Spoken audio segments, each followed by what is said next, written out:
Welcome to Making the Best Place for All, Anne Arundel County. And I'm Steuart Pittman, Anne Arundel County Executive, and I have with me here Georgia Noone-Sherrod, who is both the Executive Director of the Anne Arundel County Conflict Resolution Center, as well as the acting chair of our newly reconstituted Human Relations Commission. Yes, thank you. Thank you for being with us. So really what we're doing here is we're pitching an event. That's the way I see this, is that on Wednesday, February 26th, at Anne Arundel Community College in the Kauffman Auditorium, you, the Human Relations Commission, and our office are putting together a hate crime, is it hate bias forum, correct. Hate crime and bias forum. Correct. Okay. Let me start out with a little background on how we got to this. Okay. And then I'm going to ask you to tell us what's going to happen at this event. Fantastic. And tell people why they should attend. Okay. We did get a report from the Maryland State Police saying that Anne Arundel County had more reported incidents of hate bias than any other county in Maryland. That was a call to action, but you, a lot of people in this county, we're not that surprised. We have been hearing about incidences in schools with nooses, swastikas, text messages and airdrops on people's phones, on kids' phones, threatening people based on their race. We have seen nationally that the country is divided. And that people are saying things that we wouldn't have expected even a few years ago, both in politics, related to politics, but the numbers are increasing all over the country. Are they not? Are they? They are. I think for us, the thing that it wasn't necessarily surprising, but surprising concerning the size of Anne Arundel County to have the highest incident of hate bias. I think we're in the range of 70+%, 78% actually, higher than even Prince George's County, Montgomery County, some of the larger. Yeah, we had 78 incidents reported.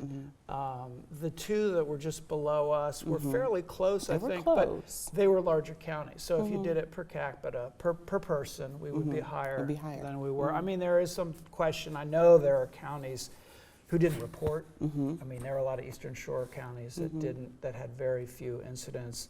And I know there's legislation before the General Assembly that will require training on how to report and how to handle these incidents in police departments.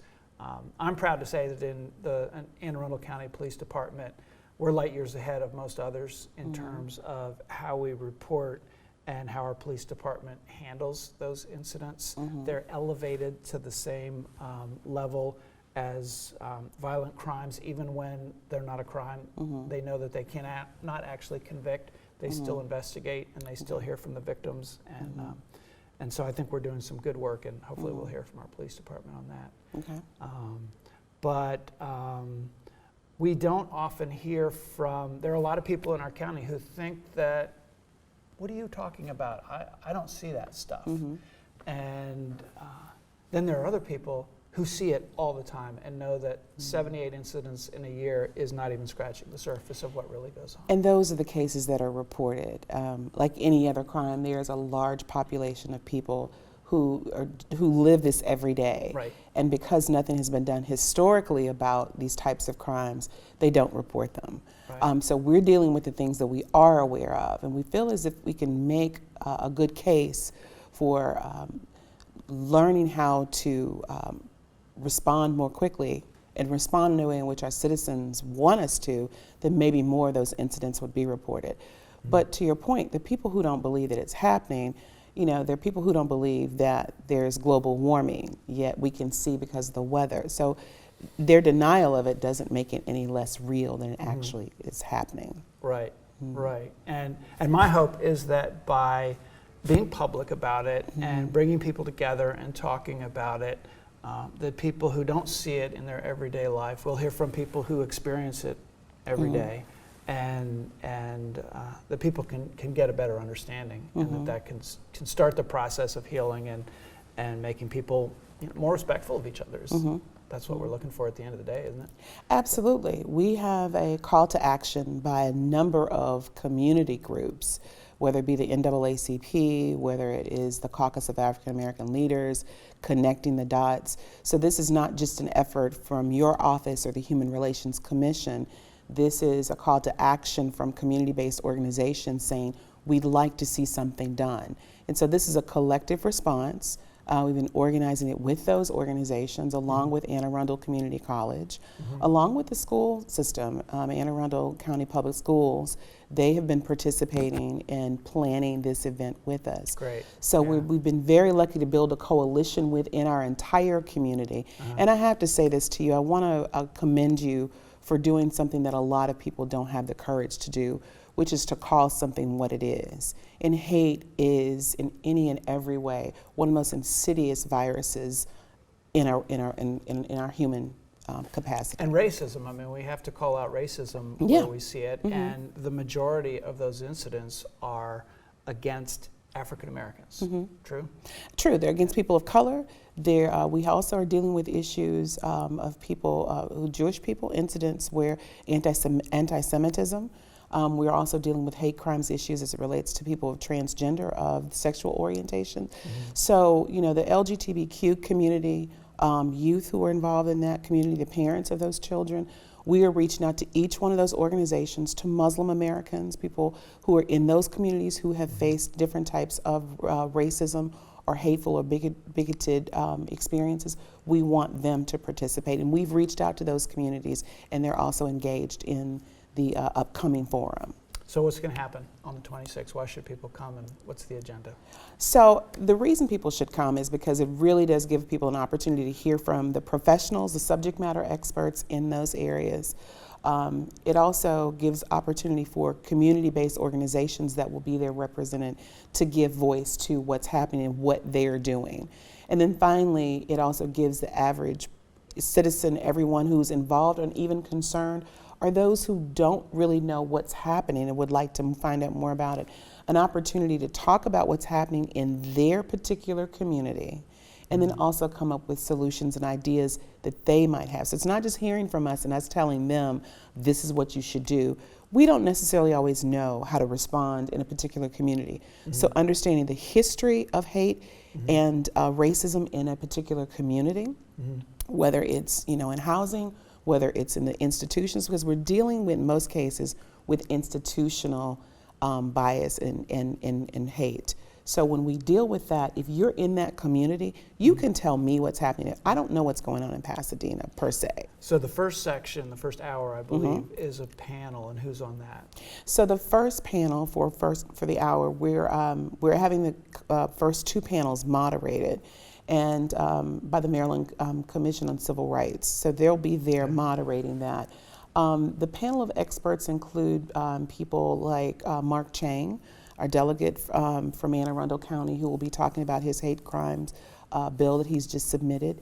Which I've heard is doing very well and might actually finally pass this year. Let's keep our fingers crossed and knock on wood and pray and whatever else that we do.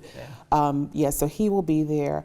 There will also be persons from the Department of Justice that will be speaking. So that panel of experts there really are from our institutions that can talk about what's occurring in those areas. That was new when Alana Dennis, our compliance officer, who, told us that there is this department within the Department of Justice, this group that comes into communities that are having these kinds of issues and helps. And so the community relations services, they've been around for a very long time.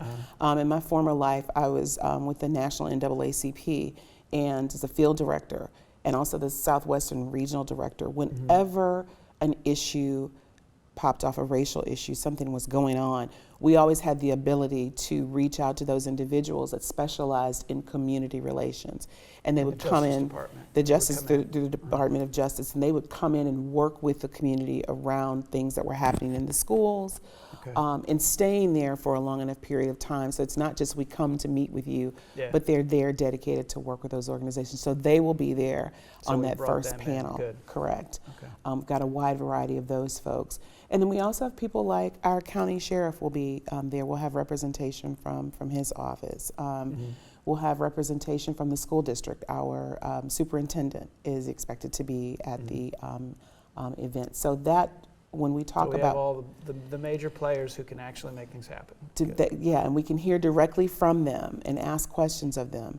The second panel, which will last about an hour, is really focused on community-based organizations and their leadership and people that they would like for us to have address the issues. So we have Pastor Reverend Ricky Nelson Jones, who is also an attorney. He'll be speaking on behalf of his community. And we have, oh gosh, I'm trying to think of a number of other people from the Center of Help.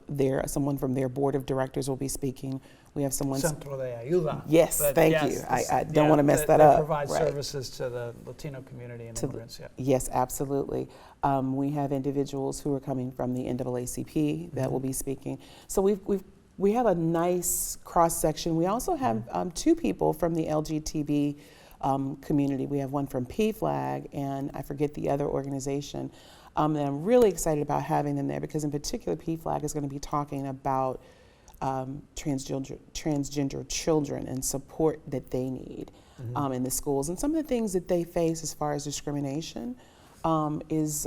it's another one of those non-issues to most people who haven't really felt it or known somebody who was dealing with it. Right. But when it's in your family and it's real, it's exactly major, when it happens to you, then it's happening. And so to have those individuals to have their voice there at the forum is going to be very important, to be very powerful.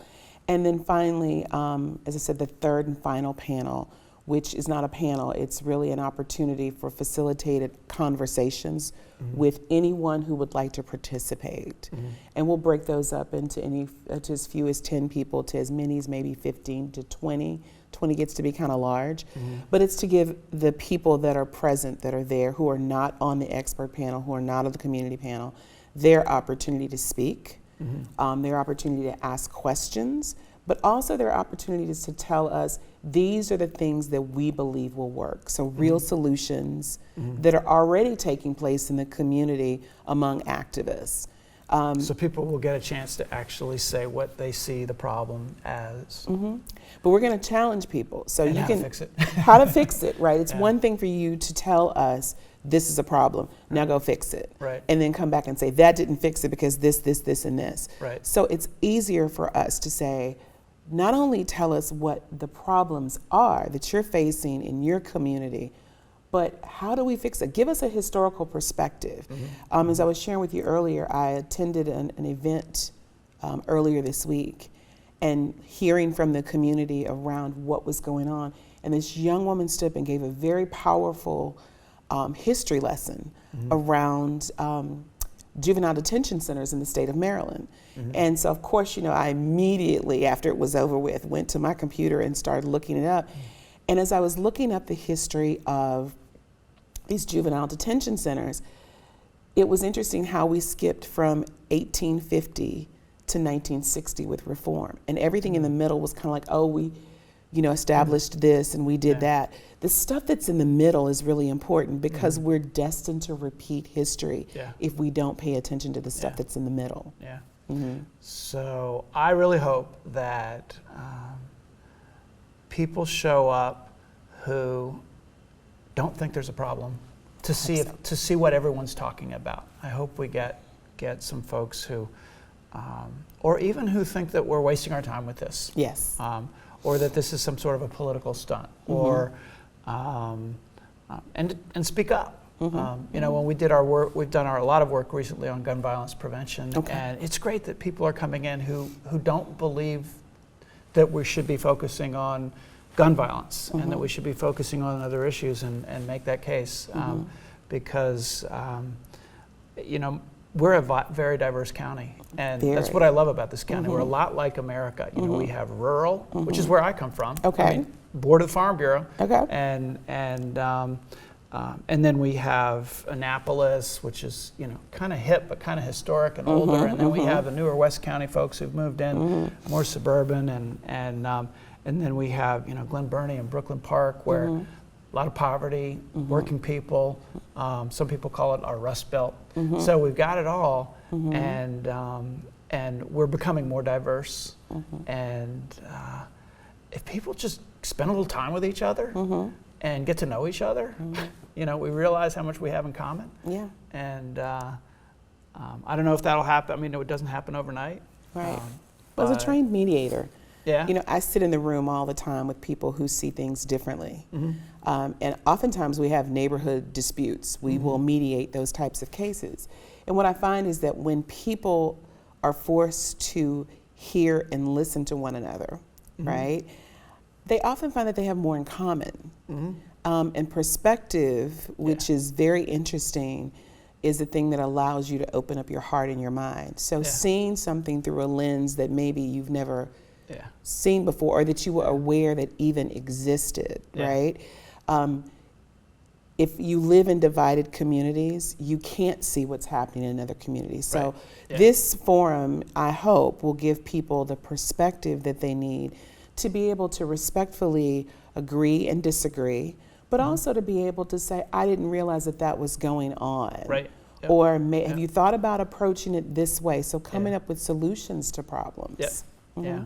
All right, well, hopefully lots of people show up. I'm sure they will. We're going to have a good turnout. Yes. And this is just one step in the process. Yes. And I love the fact that you're bringing in the community groups and everybody is being asked to speak out. Yes. And then you'll take that information as the Human Relations Commission. We'll be taking it. You'll also be continuing to do this work and make recommendations to our office and the County Council. And we'll just continue working on making Anne Arundel County the best place for all. For all. All right. Thank you. Thank you.